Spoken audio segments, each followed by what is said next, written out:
had a burden for that, and so we're going to send them to a brand new nation of Andorra. Thank God.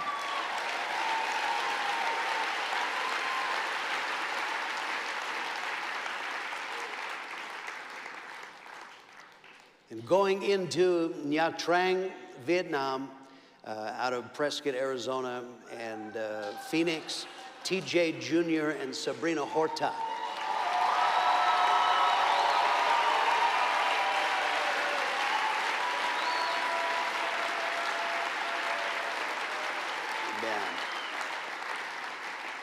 And they are out of the church in Phoenix, pastored by Willie Stewart Jr.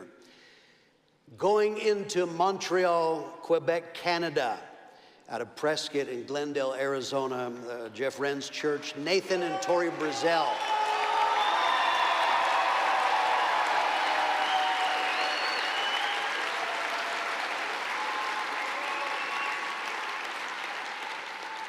We just saw Nathan and Tori in the last video.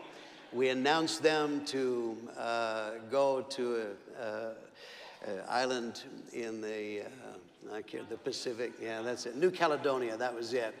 French bureaucracy, they do nothing quickly. And so we have no idea when that may be approved, but this couple have applied themselves to learn French, and they want to do something. And so there are French speakers in Quebec. So they're going to go to Montreal and pioneer, and so we're excited about that. Thank God. Going into the city of Porto and the nation of Portugal, out of Prescott and El Paso, Texas, Bobby and Carrie Perez.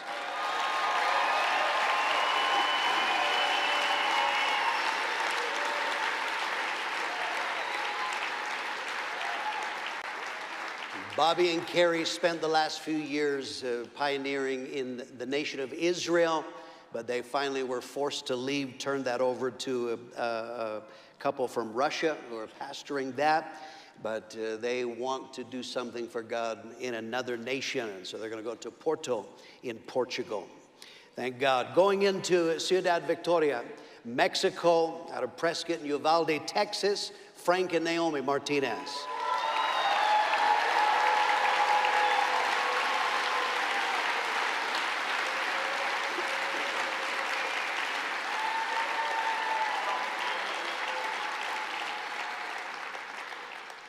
And then we have some announcements of workers that can't be with us in the conference. Into the city of Ampatana East in the nation of Madagascar, out of Ansirabe, Madagascar, Jules and Sandra Manaosi.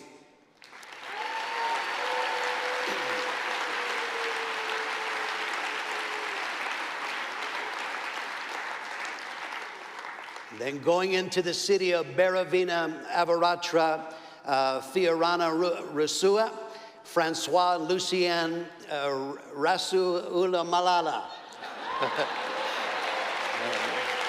Amen. Yeah. These are like really long names, you know that, right? Amen. These folks have a lot of vowels. I'm suggesting they get together with Czechoslovakians and trade consonants for vowels or something. I don't know, see if they can do that.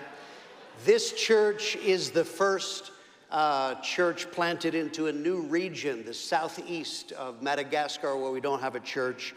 And this city is the 5th largest city in Madagascar. And so we're excited about that work. Going into Bogota, Colombia, out of Redlands, California, Bogota, Colombia, Carlos and Yulitza Rumbos.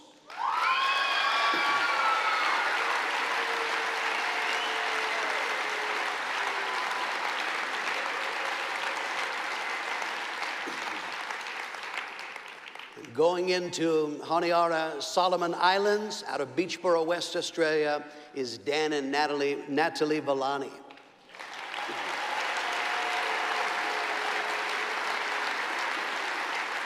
Thank God. So here are 10 works and 2 brand new nations that we are rejoicing in. Thank God.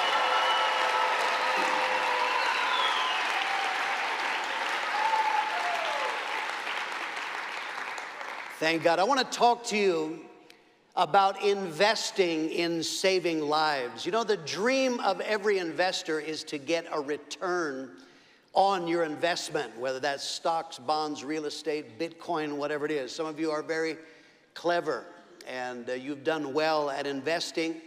You invest in order to get a return. But there is a type of investing. There are people that invest in life sciences and medical device startups. In other words, someone may have an idea, they may have an invention that they feel can save lives, but they need money to develop it and make it available. In the last 10 years alone, private equity has invested $280 billion US across 1,800 different life science and medical device companies. That's just in the US alone. A man named Stephen Hellman, he started a company that developed implantable defibrillators. In other words, to shock hearts if someone suffered a cardiac arrest.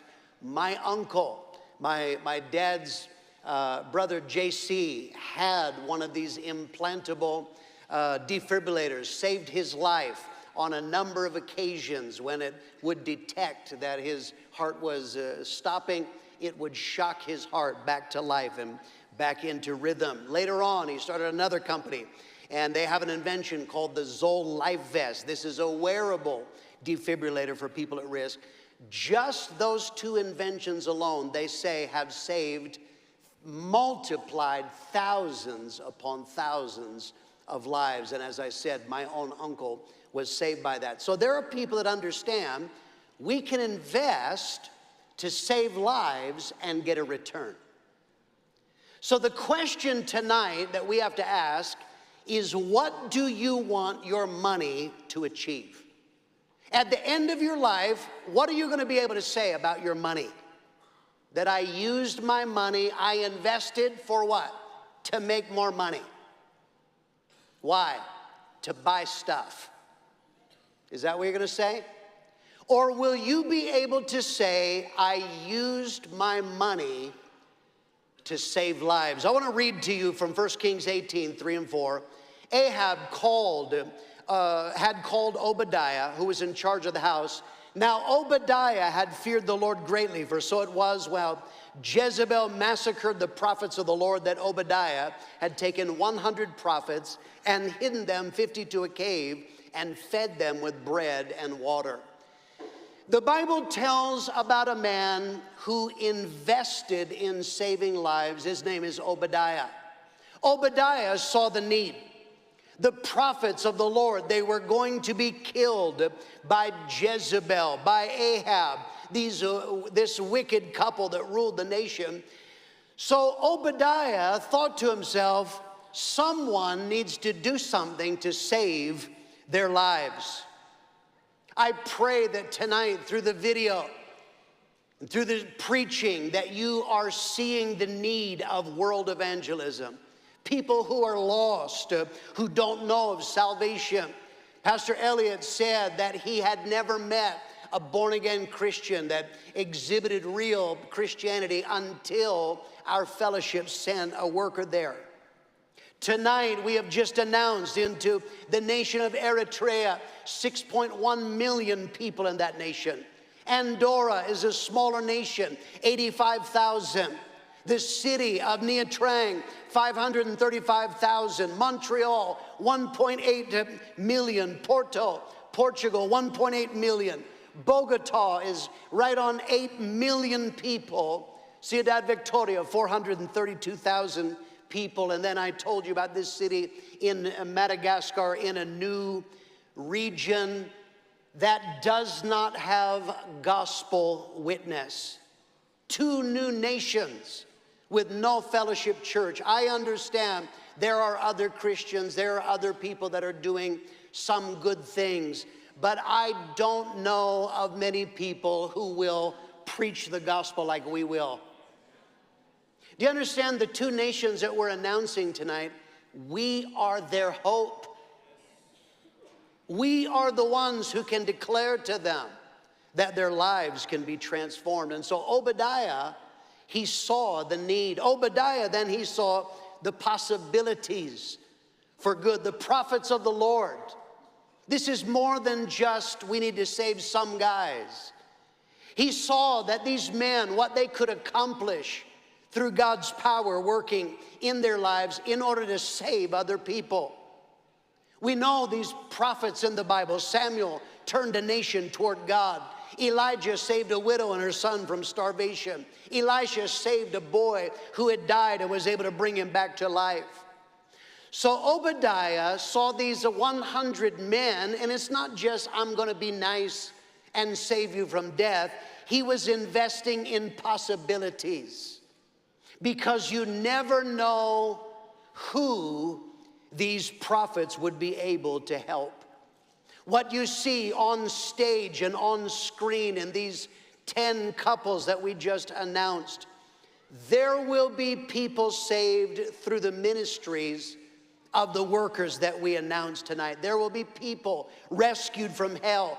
There will be lives that will be transformed by what you see on stage and on screen right now.